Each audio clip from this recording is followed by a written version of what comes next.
What's up, y'all? Let's talk a little Warriors in OKC. Yes, it's coming to town, folks. It's going to be a 7-game series, and I think it's going to go 7 games. And I'll tell you what the advantage is. The Warriors got home court. Warriors. They coming to play, folks. It's going to be a dogfight out there, right? We need Bogut's bag of tricks out there because he's our head bully right now. And he gets away with all this little grabbing and stuff like that that frustrates the other team. So I really hope that he's not hurt during this series because he ain't going to shine, but he just does those little things that helps the team. Now then Ezeli needs to step up and play his best ball. Last series he had one game where he had Plumlee looking like he lost his first love when he was 14 years old. I mean, this guy was nearly teary-eyed. He was looking very pale out there after 13 minutes of Ezeli clearly dominating this man. I think he came out of nowhere and blocked the shit out of him. I mean, it was a great performance. I just hope he can bring that energy back because he hasn't been consistent, but he's fully capable. Tell me I'm wrong on that. And then you got Andy Hollywood Varejao, and I like having him on my team. I never like playing against him because he is Hollywood. He is Manu Ginobili at center, and I like it. I'd take Ginobili on my team, but I hate playing that little mofo. Moving on, let's talk about Harrison Barnes in this series. Harrison Barnes needs to find his ball sack. He's been highly inconsistent. It's like he's been swimming in the Antarctic Sea prior to the game, and his ball sack's up at his throat. At some point, yeah, he hit a couple shots here and there, but I mean, his misses are horrible right now. And he plays this upright, robotic game where he doesn't make a lot of mistakes, but he doesn't make a lot of plays, if you know what I'm saying. And this guy thinks he's worth $64 million plus. Get the fuck out of here. I swear to God, if this guy makes a $100 million contract or $80 million contract, the NBA, I don't know, I might go boycott him. Now, moving on, Curry will be Curry. That's all I'm going to say. He's ringing the bell. He's going to be ringing the bell. His knee's okay. He looks like he's got magic on his fingertips. Then you got Draymond Green will dominate in all the intangible places. That's right, loose balls, blocks, steals, passes, a partridge in a pear tree. This man does a little bit of everything. You might call him a Swiss Army knife. You might call him a survival kit. He's like one of them old school commando buck knives where they had the compass on top and then you got fishing hooks inside and you got waterproof matches. Yeah, that's Draymond Green right there. He's a little bit of everything. He's not just a survival beat. He's the heartbeat of the team right now. And then you got Vanilla Sky, Klay Thompson. He's going to let it rain. He's going to let it rain like a stripper. And I'll tell you what, this guy, he's good to go off 2 out of 3 games, which is just enough.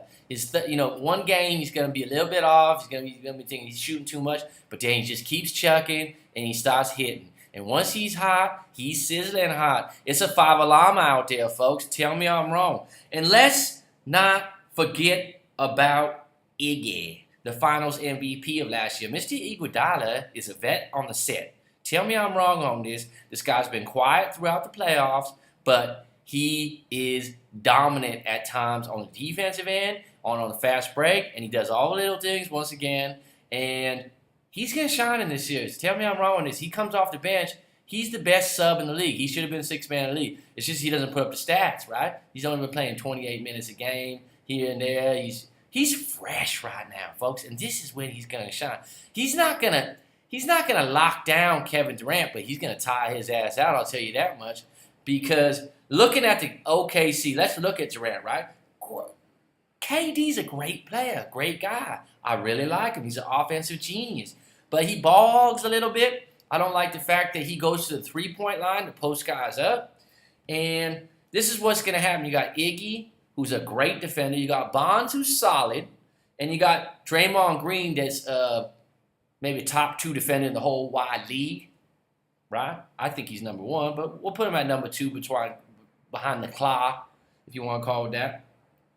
And this guy's going to face all 3 of those guys. And then when it comes to, crunch time and they post him up and shit, he's going to be a little tired. And then we're going to double team him. It's just going to wear his ass out because he's got to face 3 really good defenders. And we switch on everything, folks. Westbrook, he's a great talent with too much ego. That's all I'm going to say about him. The guy's walking around. He's got way too much ego. He thinks he's the Terminator out there. And sometimes that's a good thing and sometimes that's a bad thing. Playing against Mr. Curry, I don't know if it's a good thing because Curry can make your ego look really small at times. He can make you look really stupid. And then that's when Westbrook comes down there and starts trying to chuck. He's trying to start to be a Curry out there, and he's not a Curry. And that's going to play against him. He's going to have one or two of those games where he's going to get out of control in his head. And I'll tell you the other thing about him. I wouldn't trust any player that dresses like Lenny Kravitz on his off days.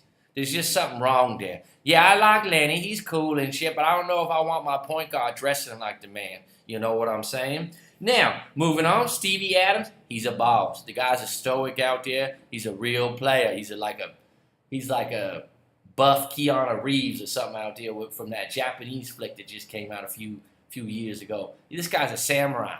I like the way he plays. He's going to be tough as nails out there. Festus and Bogut are going to have their hands full. This is what we got to do. We got to pump fake him. We got to get him in foul trouble. We got to run him off screens because this man's physical.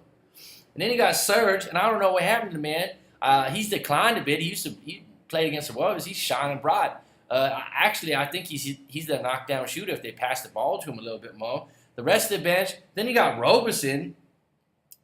I wouldn't be betting the deck on this guy. He's in the corner. Should I shoot it? Should I not shoot it? Should it go in? This guy, you say 2 out of 3 games, Klay Thompson's going to go off. I would say 1 out of 4 games, this guy's going to hit his shots, if you know what I'm saying. Oh, he's a defensive stopper. Yeah, that's fine. That's fine and good, folks. But on the other end, I'll tell you right now, Kerr's going to leave this guy alone. He's going to say, hey, leave Roberson alone out there. Let him build a little campfire, camp out in the corner, and give him those shots. Give him one of these and run out there and see what he does because this guy is not a shooter. He looks nervous out there. Tell me I'm wrong. I'm taking the Warriors at 7, possibly 6, but I'm going to say 7, and I'm going to say we're going to win because of home court advantage, and I'm going to say we're going to win because Westbrook's ego's a problem, and Durant's going to get tired out by all this defense he's facing right now. Folks, everyone thinks that the Warriors is an offensive juggernaut.